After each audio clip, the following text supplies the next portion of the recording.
Well, joining us now is Janet via Skype from Pittsburgh. And Janet is the co-founder and style editor of Verily, a great online magazine which explores all things fashion while highlighting a woman's worth. Janet, how are you? I'm doing great. Thank you for having me. We are thrilled to have you because you're going to tell us some good things. But before we even start, now, can you see us right now? I can. All right, so this outfit I Very, have on, it's okay, right? I actually have to say, you are very fashionable with the yellow and the gray, with the yellow tie and the gray suit. I think it looks just right. Janet, this interview is going to go very well. I can tell you that right now. Well, tell us about Yes, flatters. Oh, tell us about the transition from Elle to co-founding yeah. your own digital online magazine.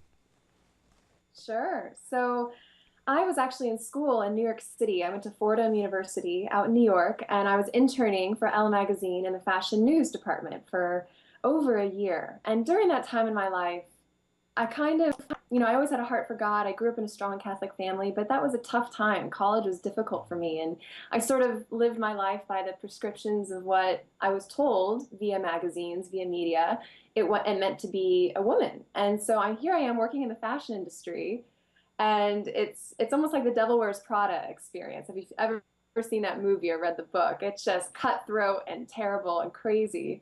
And so during this time, though, I went through a major reversion back to the faith. I totally, my life turned around, everything just, my whole priority changed. And Christ was all that mattered to me. And in that conversion, my eyes were sort of opened. I left the fashion industry. I hated it. And it was in that time when I rediscovered the teachings of the church and feminine dignity and feminine genius and what modesty really meant. And that just set me on fire. And so, I left Elle and I'm in New York City just sort of, figuring all this out for the first time. And that's what really, I just looked around me and I thought, I don't see any examples of authentic femininity. I don't see any examples of amazing fashion that's also good for women.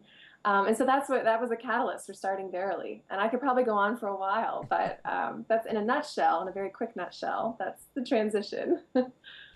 Verily Magazine, verilymag.com. We're going to keep that up on the screen.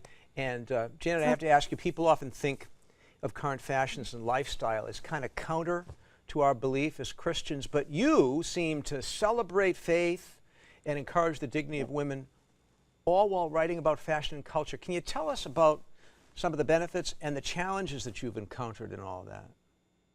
Sure. So I think at the heart, women desire to be beautiful, to be loved. And that's a good desire. It says something of who we're created to be. And so fashion and seemingly frivolous things, they can actually be taken and used as a tool to communicate our dignity as women, to communicate our worth to the world, to live our lives. And so we're in the world, we're not of it. And so there are ways that we can embrace the culture, engage with the culture, engage even with fashion and beauty, and actually celebrate the truth, to live the truth while using these tools. And I think if you look at fashion as something, as a tool, as an expression of your worth, then that changes. I think it changes women and the way that they perceive themselves. And so by having, to go back to your question, what are some of the challenges of having a fashion and lifestyle magazine and also talking about, the culture? I think it's interesting is that the positive part is that through storytelling, through photo shoots, through hardcore journalism too, through really talking about issues, we're able to kind of open up a space, a safe space for not only Catholic and Christians, but all women, because Verily is a secular magazine. We're just talking about things that women care about. And so when you're on that storytelling level, so many things can be discussed and touched upon, and women, you can speak to women in a way that they haven't really been spoken to before when it comes to relationships or cultural issues. Mm. I have to So, tell you, yeah. I'm a fan already because I grew up with four sisters and I have a daughter who's Yeah. 15. So she's Yeah. confronted with all of these issues of what she's supposed to be and how she's supposed to look. So that's why I really like what you're doing over there. What made you decide that there was a real need for Verily, taking in consideration someone like my daughter, a 15-year-old girl, or some of my younger friends? Well, I mean, personally, I was so deeply affected by the media's images and the portrayals. And magazines have a very special place in women's hearts. They, in some sense, they hold up what is beautiful, what is desirable, what we should be.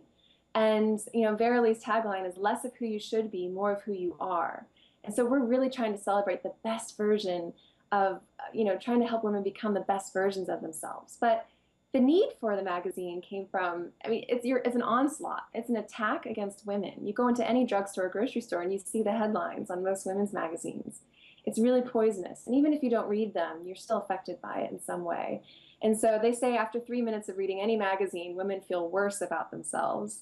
At just 3 minutes, you can't really read much. But 75% of women feel worse and depressed after reading any magazine. And so I think that just even the facts, let alone my personal experience and seeing the pain and the struggle of so many women, magazines are one drop in the bucket, but they're a big drop. And I think by showing a different example, by not only talking about we need better media, we need to see better images. Why not create them? And so that's what Verily is about. We're trying to provide an alternative and something that's also cool and fun and beautiful. Now, Janet, some of our viewers might not be familiar with an online magazine, so perhaps could you tell us what people will find at verilymag.com and how they can sign up to get it actually delivered, I think, to their online mailbox? That's right. So we actually transitioned. We were in print last year, but now we're really building up our website, which is wonderful. What you can do is you can go to verilymag.com and you will see hundreds of articles right there on our website. It's very easy to navigate in the different departments. And then if you'd like, what you can do is sign up, put your email, and you can opt to get an email from Verily, from us, with the day's articles or the freshest kind of content that we have and what's trending. And so it's an easy way for women to just, in their inbox, find great content, something enjoyable, and really, you don't really have to do much. So we kind of provide it for you. And so that's a great way to really reach a lot of women. Well, Janet, thank you so much for being with us and telling us about verilymag.com, Verily Magazine, and the great work that you're doing. Keep it up. It is needed in today's world. Thank you very much. Have a great day. And blessings on your marriage, too. Oh, thank you. Okay, God bless.